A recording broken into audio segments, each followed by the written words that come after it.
फाल्गुन कृष्ण गणेश चतुर्थी व्रत कथा। पार्वती जी पूछती हैं, हे लंबोदर, फाल्गुन कृष्ण चतुर्थी को गणपति जी की पूजा अर्चना कैसे करनी चाहिए? इस महीने में गणेश जी का पूजन किस नाम से होता है और आहार में क्या लेना चाहिए? गणेश जी ने कहा, हे माते, फाल्गुन चतुर्थी को हेरंब नाम से गणेश जी का पूजन करना चाहिए। पूजा का विधान पहले कही गई विधि के अनुसार है। इस दिन खीर में कनेर का पुष्प मिलाकर गुला बांस की लकड़ी से हवन करना चाहिए। विद्वानों के मतानुसार भोजन में घृत और चीनी लें। इस बारे में पहले समय की एक कथा सुनाता हूँ। जैसा कि युधिष्ठिर जी के प्रश्न के उत्तर में श्री कृष्ण जी ने कहा था। श्री कृष्ण जी ने कहा कि पुराने समय में युवनाश्व नाम के एक राजा हुए थे। वे बड़े ही उदार, धर्मात्मा और देवताओं एवं ब्राह्मणों का पूजन करने वाले थे। उनके राज्य में विष्णु शर्मा नाम के एक विद्वान ब्राह्मण रहते थे। वे वेदों के ज्ञाता तथा धर्मशास्त्र का अनुसरण करने वाले थे। उनके 7 पुत्र हुए। वे सब धनी थे, लेकिन आपसी वैमनस्यता के कारण वे सब अलग अलग रहने लगे। उनके पिता हरेक पुत्र के घर पर क्रमशः एक एक दिन भोजन करते थे। धीरे धीरे वे वृद्ध होकर के दुर्बल हो गए। वे अपने पुत्र वधुओं द्वारा अपमानित होकर रोते रहते थे। एक बार विष्णु शर्मा गणेश चतुर्थी का व्रत रखकर अपनी बड़ी पुत्रवधू के घर पहुँचे। उन्होंने कहा, हे बहुरानी, आज मैंने गणेश जी का व्रत किया है, तुम पूजन का सामान इकट्ठा कर दो। गणेश जी खुश होकर बहुत सारा धन देंगे। ये सुनकर के बहू कठोर वाणी में बोली, हे ससुर जी, मुझे घर के कार्यों से ही अवकाश नहीं मिलता। मेरे पास फिजूल के कामों में पड़ने का वक्त नहीं है। आप सदैव ही कुछ न कुछ कार्य बताते रहते हैं। आज गणेश जी का व्रत करने को कह दिया। मैं गणेश व्रत को नहीं जानती और न ही तुम्हारे गणेश जी को। आप यहाँ से चले जाइए। बहू की डांट फटकार सुनकर वह 6 बहुओं के घर पर क्रमशः गए, परंतु सभी ने डांट फटकार कर उनको भगा दिया। सभी जगह से अनादर पाकर वह दुर्बल शरीर ब्राह्मण बहुत दुखी हुआ और अंत में छोटी बहू के घर जा बैठा।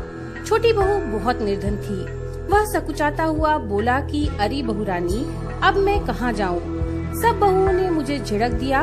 तेरे पास तो व्रत के सामान को इकट्ठा करने का कोई साधन नहीं दिख रहा। मैं स्वयं भी बहुत वृद्ध हो गया हूँ। हे कल्याणी बहू, मैं बार बार विचारता हूँ कि इस व्रत को करने से सिद्धि मिलेगी और सभी दुखों का नाश हो जाएगा। अपने ससुर की ये बात सुनकर के बहू बोली, हे ससुर जी, आप इतने परेशान क्यों हो रहे हैं? आप स्वेच्छा पूर्वक व्रत कीजिए। आपके साथ मैं भी इस व्रत को करूंगी और इससे हमारे दुखों का नाश होगा। ऐसा कहकर छोटी बहू कहीं से भीख मांग करके लाई और उसने अपने तथा ससुर के लिए अलग अलग लड्डू बनाए। उसने चावल, चंदन, फल, फूल, धूप, दीप, नैवेद्य सब पृथक पृथक करके ससुर के साथ पूजन किया। इसके बाद आदर से ससुर जी को भोजन कराया। भोजन की कमी के कारण आप कुछ भी ना खा सकी और भूखी रह गई। हे महादेवी, आधी रात के बाद ससुर जी को उल्टी दस्त होने लगे, जिससे उनके दोनों पैर गंदे हो गए। उसने ससुर के पैर धुलवाए और शरीर को पोंछा। वह दुखी होने लगी कि मुझ अभागिन के कारण आपकी ऐसी दशा हुई। हे ससुर जी, रात्रि में अब मैं कहाँ जाऊँ? मुझे कोई उपाय सुझाइए। सारी रात विलाप करते रहने से अनजाने में उसका जागरण भी हो गया।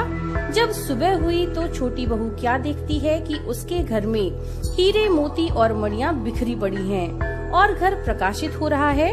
उसके ससुर के उल्टी दस्त भी बंद हो गए हैं और हैरान होकर के वह अपने ससुर से पूछने लगी कि ये क्या हुआ? ये धन किसका है? अरे, इतने हीरे, मणि, मूंगा आदि मेरे घर में भला कैसे आ गए? हे ससुर जी, हमें कोई चोरी में फंसाने के लिए तो ये हमारे घर में नहीं डाल गया। बहू की बात सुनकर ससुर ने कहा, हे कल्याणी, ये सब तुम्हारी श्रद्धा और भक्ति का फल है।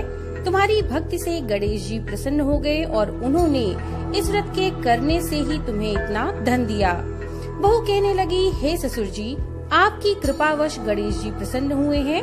मेरी निर्धनता दूर हुई है और मुझे अपार धन संपत्ति प्राप्त हुई है। आप धन्य हैं। आपकी कृपा से ही मैं धन्य हुई हूँ। अब छोटी बहू के घर में अपार धन संपत्ति देख करके अन्य सभी बहुएं बहुत क्रोधित हुईं। वे कहने लगी कि बूढ़े ने अपना सारा जमा किया हुआ धन छोटी बहू को दे दिया। भाइयों की आपसी कलह को देखकर विष्णु शर्मा भयवश यह कहने लगा कि इसमें मेरी कोई गलती नहीं है। छोटी बहू को केवल इस व्रत के करने से ही गणेश जी ने प्रसन्न होकर ये कुबेर जैसी संपत्ति प्रदान की है। हे बहुओं, मैंने पहले तुम्हारे घर जाकर इस व्रत को करने के लिए कहा था, परंतु तुमने मुझे झिड़क दिया। छोटी बहू ने भीख मांगकर इस व्रत को किया। इस व्रत को करने से गणेश जी ने प्रसन्न होकर इसको अपार संपत्ति प्रदान की। गणेश जी कहते हैं, हे माता, उस ब्राह्मण के 6 बेटे गरीब, रोगी और दुखी हो गए, सिर्फ छोटा बेटा ही धनवान बन गया। वे 6 परस्पर बराबरी करते हुए फाल्गुन कृष्ण चतुर्थी का व्रत करने लगे। इस व्रत के फलस्वरूप वे सब भी क्रमशः धनवान बन गए। इसी तरह जो लोग इस व्रत को करेंगे वे भी धन धान्य से पूर्ण रहेंगे। श्री कृष्ण जी कहते हैं कि हे युधिष्ठिर, गणेश चतुर्थी के व्रत को करने से राज्य की इच्छा वाले को राज्य प्राप्त होता है। अतः हे राजन, आप भी इस व्रत को करें। इस व्रत के प्रभाव से आपके सभी कष्टों से आपको मुक्ति मिल जाएगी और राज्य का सुख आप भोगने लगेंगे।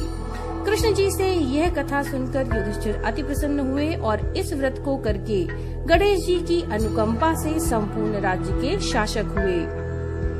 तो ये थी फाल्गुन कृष्ण गणेश चतुर्थी व्रत कथा। नमो नारायण।